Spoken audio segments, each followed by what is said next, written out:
Buenas tardes. Buenas tardes, mi nombre es Nuris Calderón y vengo a hablarle un poco acerca del tema de la conservación del momento angular.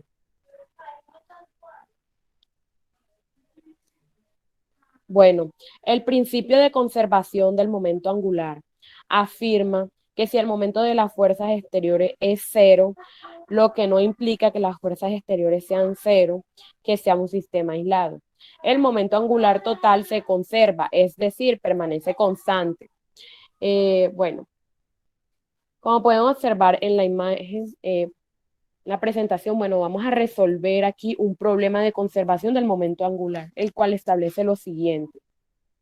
Bueno, en la primera imagen del lado izquierdo tenemos una superficie circular de un radio de 2 metros y la masa del disco giratorio es de 100 kilogramos. En el borde de ella se encuentra un joven cuya masa es de 60 kilogramos y inicialmente el eje de rotación está pasando por el medio de ella. Nos dice que inicialmente está rotando con una velocidad de 2 radianes sobre segundo.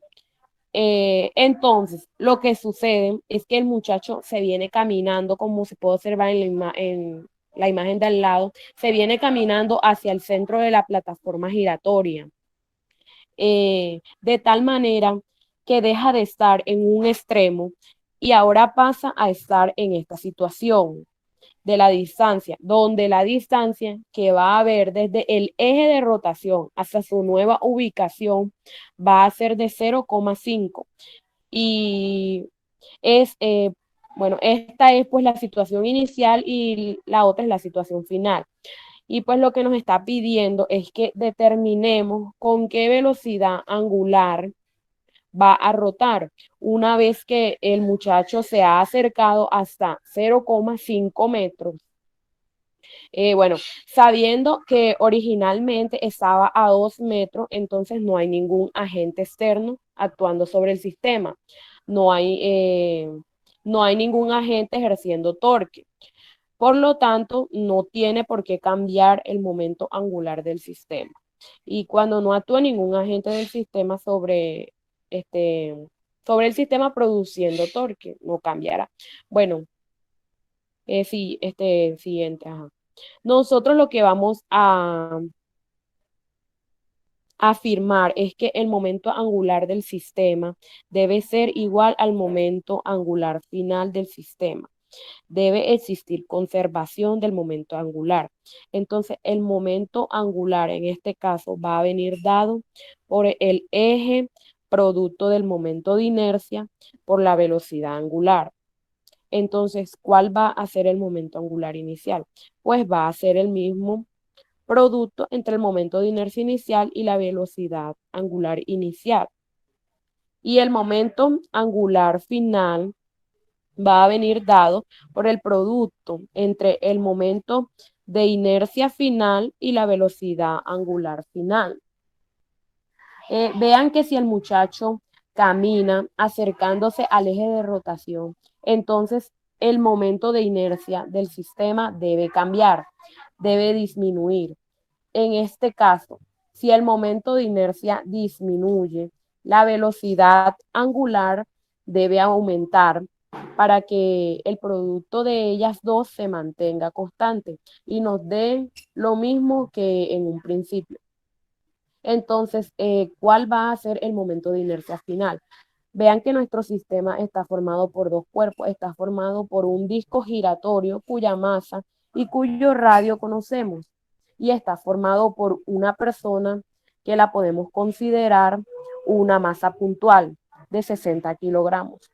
Entonces, el momento de inercia va a venir dado por el momento de inercia del disco, que es un medio de la masa del disco por su radio al cuadrado, que es un valor que está tabulado, más la contribución al momento de inercia de las personas, que sería la masa de la persona por el cuadrado de la distancia que se encuentra la persona del eje de rotación. Y como notarán en las condiciones iniciales, la distancia que hay desde el eje de rotación hasta donde está la persona es el mismo radio del disco.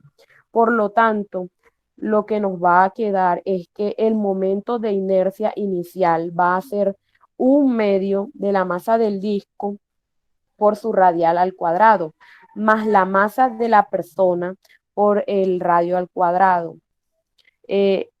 Entonces, lo que podemos hacer allí es que podemos sacar eh, el r al cuadrado como factor común y nos va a quedar 1/2 de la masa del disco más la masa de la persona. Bien, entonces ya tenemos el momento de inercia inicial. Acá lo estoy colocando algebraicamente, pero podemos sustituir valores y tener su valor numérico, puesto que conocemos todo. Ahora, ¿cuál será el momento de inercia final? Bueno, este seguirá siendo la suma del disco, que es 1/2 de m por r al cuadrado, más el de la persona, que será m por la nueva distancia a la que él está ubicado con respecto al eje de rotación, que lo estamos llamando r minúscula. Entonces va a ser m por r al cuadrado. Entonces este va a ser el momento de inercia final. Bueno, ya teniendo el momento de inercia inicial y el final, podemos determinar cuál es la velocidad angular final de la persona, porque nos va a quedar, vuelvo a escribir, momento de inercia inicial por velocidad angular inicial. Debe ser igual al momento de inercia final por velocidad angular final. Bueno, angular, el momento angular inicial es igual al momento angular final, donde está este momento de inercia inicial, donde está el momento de inercia inicial, pues vamos a sustituir la expresión que obtuvimos, que sería r al cuadrado por m medio más m.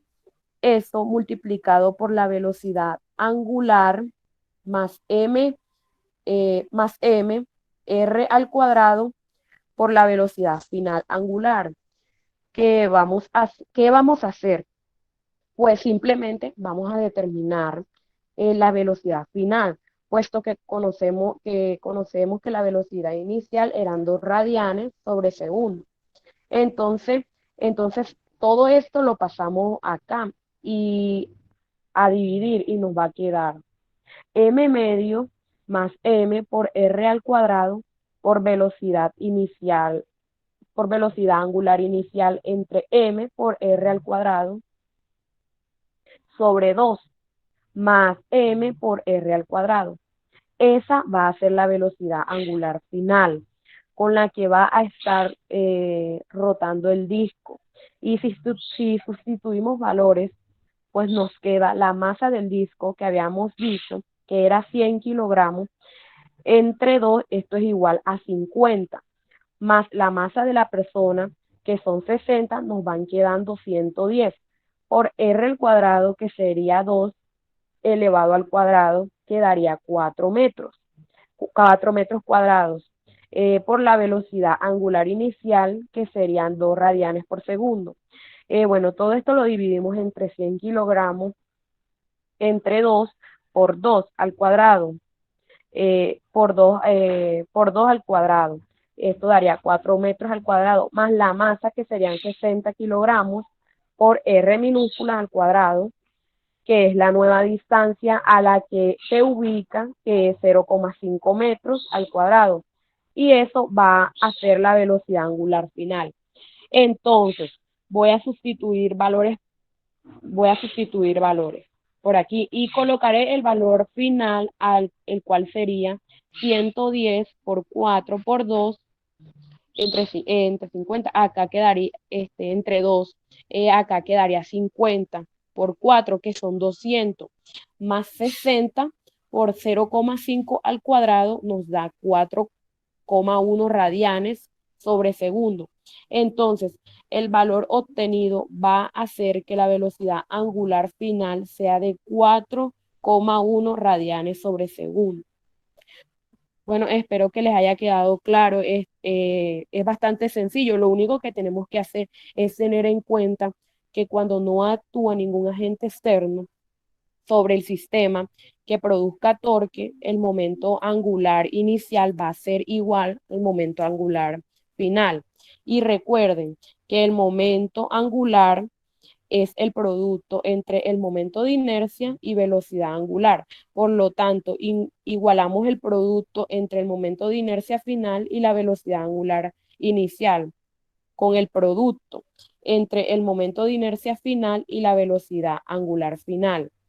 Y, y de ahí despejamos lo que nos estén pidiendo hasta que tengamos este valor.